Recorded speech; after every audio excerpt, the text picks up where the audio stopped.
part 2, I talked about how contrasting elements can make a design more interesting, and I've shown how to use shapes to contrast a car's natural design. In this video, I'll talk about the illusion of texture and how to use that as a contrasting element. I touched briefly on the topic when I talked about using gradients and how they contrast with the solid paintwork of the car. But there are other ways to add a contrasting texture besides using gradients. You can make a stippled fade, which makes the stripe dissolve into the paint with a more solid effect. Or you can use shapes that evoke a non-solid texture, such as paint splashes. You can also use a shape that looks like torn paper. Here's another example of a shape that evokes another type of texture, and this one's more of a gaseous texture. And you're not really limited to using solid paint. You can try to use a gradient to add on to that effect, and now you can see that it's looking more like smoke. Lastly, you can use the decal texture settings to contrast glossy and matte effects. Even a matte stripe on a glossy paintwork with the same color catches your interest better than a different colored glossy stripe. You can also try the opposite effect, a glossy stripe on a matte paint. An example of which is one of my earlier designs that I posted here on YouTube, which is the Harman Logistics fictional livery.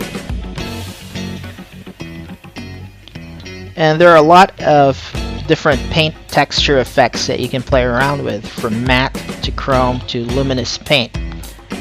Here's a quick run of a Fujitsubo fictional livery using texture contrasts. You can see that I used shape, gradient, and paint texture effects. And at one point I decided I wanted to add a dark shadow at the bottom of the design, which is just a gradient stripe duplicated 3 times for a deeper contrast.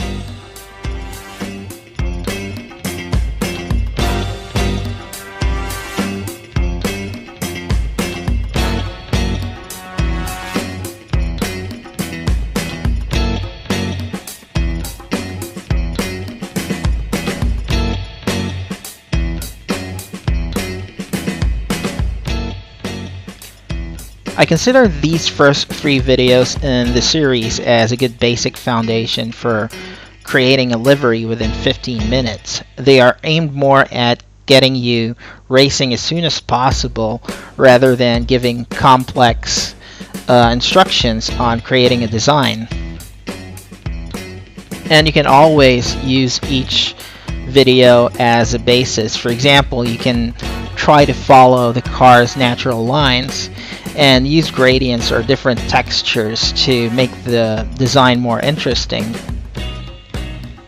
So I hope you enjoyed the videos. I have a lot more topics I want to cover in the future, like how you choose your sponsors and where to place their logos.